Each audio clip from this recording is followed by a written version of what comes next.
Praise the lord. ప్రతికూలమైన అనుభవాల గుండా వెళ్తున్నావేమో, అనేక ప్రయత్నాలు చేస్తున్నప్పటికీ కూడా ప్రతి ప్రయత్నంలో నష్టం కలుగుతుందేమో, నువ్వు ఆశించిన ఫలాన్ని చూడలేకపోతున్నావేమో.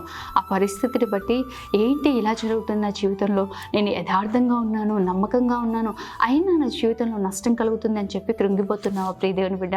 అయితే ప్రభు నీతో మాట్లాడుతున్నాడు. హగ్గై గ్రంథం 2వ అధ్యాయం 19వ వచనం చూసినట్లయితే, ఇది మొదలుకొని నేను మిమ్మల్ని ఆశీర్వదించేదనని. ఆమె నిశ్చయంగా నీ చుట్టూ పరిస్థితులు ప్రతికూలంగా ఉన్నా నీకు అద్భుతం జరుగుతుంది, ఆశీర్వాదం కలుగుతుంది అన్న ఎక్కడ ఆనవాళ్ళు కూడా లేకపోయినప్పటికీ నిశ్చయంగా ప్రీతి బిడ్డ దేవుని యందు నమ్మిక ఉంచండి, ప్రభు యందు విశ్వాసం ఉంచండి. దేవుడు ఈరోజు మాట్లాడుతున్నాడు, ఇది మొదలుకొని మిమ్మల్ని ఆశీర్వదిస్తాను. మీ ఉద్యోగంలో కావచ్చు, చేతి పనులలో కావచ్చు, కుటుంబాల్లో కావచ్చు, దేని నిమిత్తమైతే మీరు ప్రార్థిస్తున్నారో, ఏ ఆశీర్వాద నిమిత్తమైతే కనిపెడుతున్నారో, గర్భఫలమే కావచ్చు, భూఫలమే కావచ్చు, కష్టార్జితమే కావచ్చు, ఏదైనా ప్రియ దేవుని బిడ్డ దేవుడు నిన్ను ఆశీర్వదించబోతున్నాడు.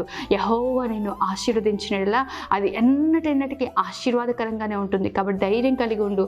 నిశ్చయంగా దేవుని ఆశీర్వాదాలను అనుభవించుదువుగాక. ఆమేన్. God bless you.